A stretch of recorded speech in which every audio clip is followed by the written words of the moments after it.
So, the big news. The big news. Victoria Alonso exited, not fired. We don't know if she's been fired yet, ladies and gents. And this is important. Everyone doing videos saying she's fired. We don't know if she's fired. All right. We have no confirmation. There's no statement. She's Schrodinger's Victoria Alonso at this moment in time. Yeah, exactly. We don't know whether she's been fired. So don't. If anyone's saying we don't have any confirmation on anything here. So all the headlines go, she's fired, until we have a statement. And, we may never know. We literally may never have an idea on what's happened. But this happened yesterday. And I did a video on it. And I was like, Alonso is gonzo, which I thought was that's pretty good, actually. I wish I'd have thought of that. Yeah. Jerk. I loved it. Anyway. But, and I was like, I don't think a lot of people are going to know who she is and just how shocking this actually is that she's gone. She's with Marvel for 17 years. Marvel Studios, basically from when they're above a Mercedes dealership to then being acquired by Disney. She's like big at Marvel, very, very big at Marvel. She got promoted to president of post-production and VFX and animation. She's executive producer on Avengers Endgame, loads and loads and loads of stuff, right? This is huge that she's gone. Huge that she's gone. And there's no actual official statement anywhere. Marvel haven't come out and said anything. It's just this. It was just the Hollywood Reporter gave an exclusive saying Victoria Alonso, the long-time and high-profile Marvel Studios executive whose time with the company dates back to the first Iron Man, has left the studio. Multiple sources tell the Hollywood Reporter. The reasons for the exit are unclear, but she parted ways with Marvel on Friday, sources say. That's it. That's the statement. Now, she's a pretty controversial figure at Hollywood in Marvel Studios. She basically she was influential in getting Bob Chapek to wade in with Florida Man, Ron DeSantis, and that whole situation, which is now epically fucked Disney over. Excuse the language, but there's absolutely no other way of putting it. It is epically fucked Disney over. She also made ridiculously stupid comments about X-Men. There's a lot of women in that team, so that's quite outdated, so we might change that. She is like queen of the woke at Marvel. Yes. But she's only as bad as what Kevin Feige allows. So when we say that she's woke, she still answers to someone, which is Kevin Feige. So, yes, I believe this is Marvel finding their fall guy, but don't make no mistakes that the rot is still within Marvel because she answered to someone. But anyway, I've spoken enough. What do you guys think? All right, Tom, I know you got some stuff to say here. I was going to say, if you want to let these guys go first, then I can give you my input on what I've heard anyway. Yeah, we'll do that then. Go on then. Okay, I'll fire off. I had so many comments in the video that I did on the subject matter and my initial reactions, and we don't know ultimately that she's been fired, but nobody ever's fired in Hollywood. I would still assert that she had been fired. This is not the way you go out. You don't go out on a Friday like that. So I'm going to continue to say that was the most likely thing. Now, in Hollywood, you are exiting. You're not fired. You're moving on to pursue other opportunities. It is changing path. There's a whole lot of other ways to say you've been fired, and that's one of the courtesies that you're granted, especially at these levels. But the reason she was let go and the reason she became the fall guy per se was basically this. In 2021, she was put in a position that I think is absolutely ridiculous. President of physical and post-production, visual effects, animation production, all of that. And what have we been complaining about for the last few years, in particular with Marvel? Everything looks like dog shit. So, visually. Also, it's only right. Things have looked like dog shit since Avengers Endgame, right? You've only got to think about the Hulk Buster-Rama and stuff like that. However, one of the interesting things that's come out only in the last few years is the prevalence of VFX artists shitting all over Marvel. Yeah. Now, that's new. VFX has always looked crap with Marvel because they have Iron Man looks amazing still. Oh, it still But does, yeah. progressively, as the years went on, it started getting worse and worse and worse and worse. And Endgame was awful, awful VFX in certain parts. But no one came out and shat all over Marvel that was working for them. Right. And that has come out a lot recently in the last few years. And the common denominator there is something that I, had also seen, is that she was a C word and a bully. And Yep. very Well, yeah, we're difficult going to cover that as well. and very difficult to work with, but the common denominator again is her. All right. It's like the things line up. This lady is a nightmare. Things go very far sideways, and it got worse. And not only that, she was in animation too. She was doing more. Don't let that title fool you. She was doing more holistically across the board than just the stuff inside of Marvel Studios. So she is, like I said, this and a lot of people in the comments for my video, and I'm gonna quote that finally and say, "Good riddance to bad rubbish."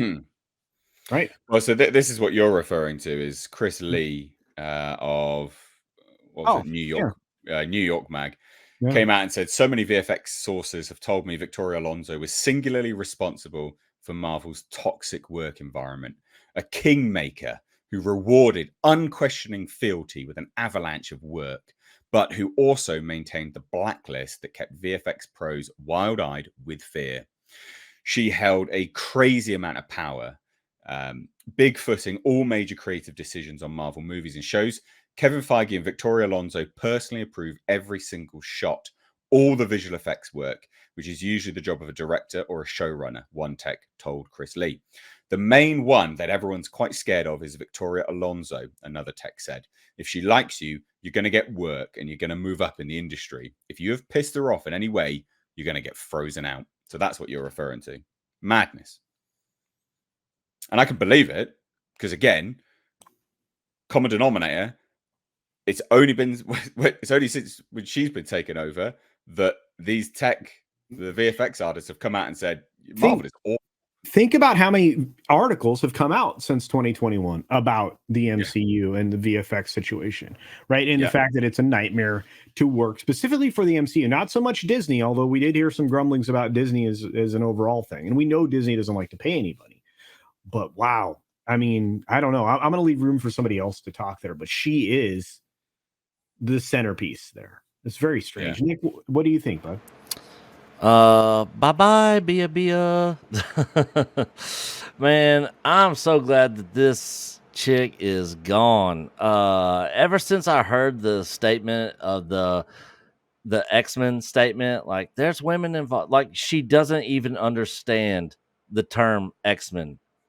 She shouldn't be involved in anything Marvel ever at all. I don't even know how she even got this job. But yeah, I'm glad she's gone. The one thing I'm worried about is I don't know how far they are into the X-Men 97, and how apparently much it's ready to go. I think so. I'm guessing she probably had a lot of involvement with that. Maybe she's executive producer on them.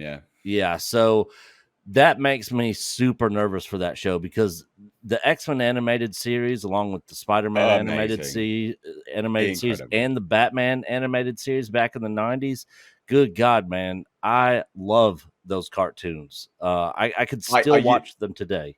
I used to have X-Men, the animated series, opening theme tune as my ringtone. Oh, really? Yeah, I love it. It was so good.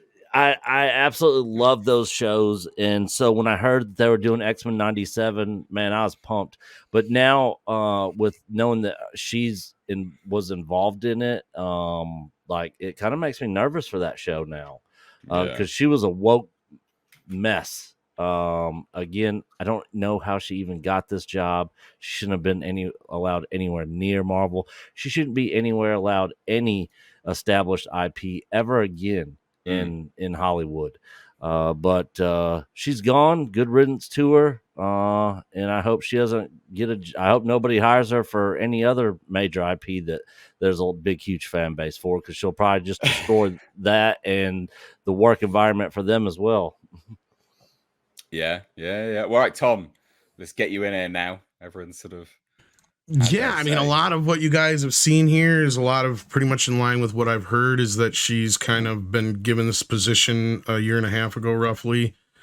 Some are kind of wondering if she wasn't given it to be set up to fail in this instance, because she was given this position at a time when Marvel started on their downward trend. And the last few movies, as we know, especially, have had issues with reshoots, and we've had a lot of effects houses complaining about how Marvel's causing them to work overtime and extra at the end of their, and having little time to get it done, and especially like recently heard, with the reshoots on Ant-Man, was a big point of contention, I guess. And with that movie flopping the way it did, with Black Panther really underperforming and Thor: Love and Thunder performing middling to less than stellar, I think that's, from what I've been hearing, kind of the major point of what this is probably about. Whether she walked, whether she was fired, whether she's still there. You're right, Nate. No one knows for sure, but from people who are in the know, I've heard she is gone. And the main reasons were that, and it didn't help with her toxicity and her political bullshit, because I don't think that's a coincidence that here we are, 3 weeks out now from when DeSantis pulled the Reedy Creek deal. Yep, Reedy Creek. So I don't think any of this stuff is coincidental. I think she took the brunt of it. I think Kevin Feige put her in that position to either fly or fail, and she clearly failed. Because you're right, she's been a part of this since before Iron Man, right? Like she was one of the original founding fathers of the Marvel Cinematic Universe. So yeah, this is a big shock to a lot of people in Hollywood, and I wonder if she's basically taken the bullet for the last few failures. And I mean, if it's going this high up, that means there's a lot of people on both sides of Lucasfilm, Marvel, Pixar, who are probably not safe at this point. So we never know. And we know there's going to be a lot of firings. So it'll be interesting to see how this comes out. And we may, like you said, Nate, we may never know what happened. Because here's another thing that was brought to my attention. When you sign up with Disney, one of these big deals, you end up signing away your biography rights to them. Oh, really? Yes. Interesting. So they get to control your narrative. Interesting. So and we also know she has nothing on, lined up either. So yeah. So even later on in life, like in their 20, 30 years, when somebody's retired, they can't talk about their experience and the ins and outs of what went on while they were working at Disney. That's what I'm hearing. Yeah. Jeez. That's freaking corporate cult. Well, I mean, it extends for some period of time. It's not forever, but no, it's that is seemingly very standard in the way Disney does things. There are some people that are former Imagineers that can't actually write their memoirs the way they want to yet, that have left the company. So yeah, everything that they would write would have to go through approval. So bizarre. But again, guys, make no mistake, this doesn't mean that the rot is removed from Marvel. It's not. This doesn't mean the rot's removed from Marvel. No. You got to remember, she was there from the start. She only had control over, from what we know officially, a very small portion of Marvel. And everything, the say-so, goes from Kevin Feige. And then, of course, Bob Iger as well, right? So these are the real... And we know Bob Iger's position on all of this stuff anyway. So people tend to fool themselves into thinking, things are going to get better now. She was there since before Iron Man. So she is a problem. Make no mistake. She absolutely is a problem. But it'll be interesting to see whether the other people that are undoubtedly still a part of the problem, because they are, Bob Iger, Kevin Feige, are still problems. And it's like people have short-term memory loss. It's like they forget what these people have publicly said. Bob Iger came out when he took over from Chapek and said, "Oh yeah, no, we're headstrong, still doing this stuff. Like we are absolutely, we're committed to doing this. We're committed to this representation stuff. We are still going full steam." And Kevin Feige has come out and said very, very similar rhetoric. But it's whether they now use this, Victoria Alonso's exit, as their fall guy and go, well, what we're going to do now is to save face, to do a U-turn. That's the only, and obviously they still firmly believe all the rhetoric that they've spoken about before. They double down on it, triple down on it, whatever. But the one hope here is that they use this, her exit, their fall guy, so to speak, again, the title of this stream itself, and they use that as a pivot point in the business structure, which they could do. That's the potential. That's the potentially good stuff here. I don't know if anyone has anything to say on that. No, I think you're right. I mean, and that's something I mentioned today in my extended bonus time 6-minute daily, which I do a little bit longer show on Tuesdays and Thursdays. But I strongly suspect that this is part of a lot of the larger executive heads that really have do nothing jobs that are part of this 4,000. The initial 4,000, they're getting rid of the 7,000 people they're letting go. I think you're going to see a lot of more of those folks like HR and diversity managers and all this other crap. I think you're going to see a lot of that go by the wayside because they make no money, and that's the problem. I mean, even Iger had to admit in his recent statements, and he's going to get roasted at this shareholders meeting that's coming up. But he had to absolutely admit that they needed to focus more on profit for a change. So we'll have to see how that fares, right? So. Yeah. Nick.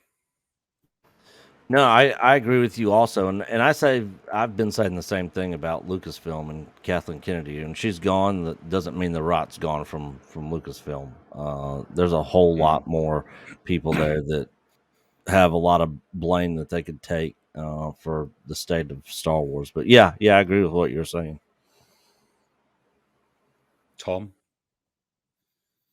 No, I think that's a good take. And again, until we learn more, if we ever learn more, I think there's not much that can be said other than speculation at this point. And again, I want to believe that this is a move in the right direction, but like you said, the rot is set in, right? So, I mean, it's one of those things where we'll have to see who else loses their job and how they adjust to this going forward. Is it going to be more of, oh no, because Bob Iger said that the problem is we need to concentrate on quality, not quantity, which is a good thing.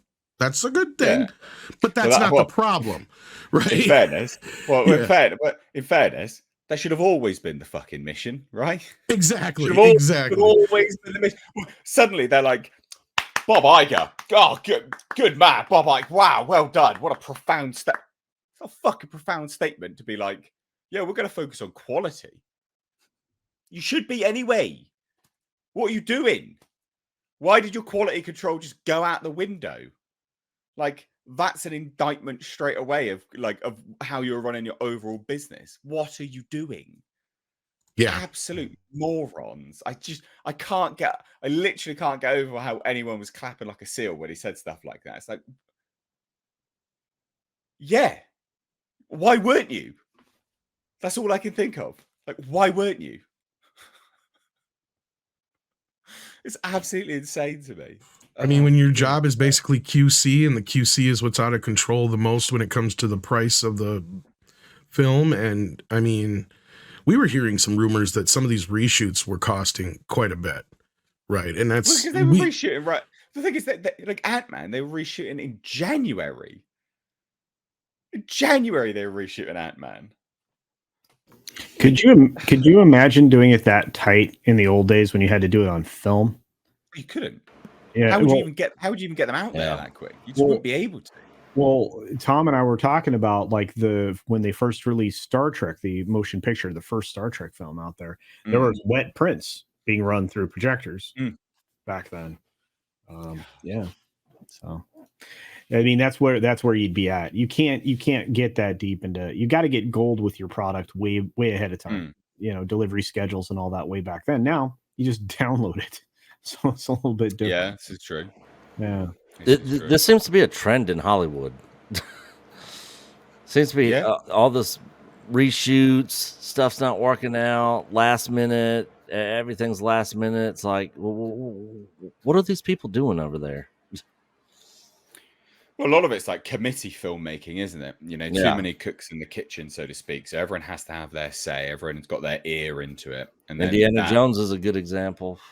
yeah, but that results in stuff at the very last minute being done, put in Yeah. there that has to be corrected and stuff, and then, well, yeah, the end result is an absolute shit show right up until the wire. It's just so. I mean, it's nonsense. It's absolute nonsense, and I was speaking to, I can't remember who I was speaking to. It might have been my sports therapist, but we are talking about film and stuff, and it's fascinating. I spoke about this actually on Sunday's stream, the Chilled stream, was that how it's amazing, isn't it? How, you know, when a studio doesn't believe in a product, right? Like Alien, for instance, right? 20th Century Fox didn't believe in Alien. That was a B movie, a C movie to them. Right, and they just gave it out. Just go make this film, whatever. You got funding, just go make the film. And they had a very hands-off approach. Incredible cult classic, right? And then they're like, us makes, but we got to get involved. It made money. We got to get involved. You know, got to get in there, stick our oar in. And it's amazing, isn't it, when a studio gets their hands off a product and they leave the filmmakers to, like, obviously it's a bit different when you're dealing with a large franchise, interconnected nature. But when they get their hands off a fucking product and they just leave people, all the cooks out the kitchen, they just approve it and go, yeah, that's a good idea, just go make it. And you strike gold, generally speaking. There's so many examples of that. I'll give you one, a recent one. Joker. Yeah, exactly. Yeah, exactly. There are so many examples of this. But you're about to see where the they meddling. don't believe in it and they just go make it. We'll give you the budget, go make it. And we believe it will make enough money back. That's what they think, and they go whatever then. Well, but real quick, now imagine that we're about to see a flop in the part 2 of the Joker, right, with Lady Gaga, where you're going to have musical sequences somewhere along the way. You know, I imagine you have studio interference or studio involvement in that film, and a big budget. It's not 55 million anymore, and I see a car crash coming. I don't know why. Yeah, no, you're right. Like, this Major is car crash. But going back to Marvel and Victoria Alonso and their product, they've got way too many cooks in the kitchen. Way too many cooks in the kitchen. Too many people sticking their oar in at the last minute, and it's just producing all this crap.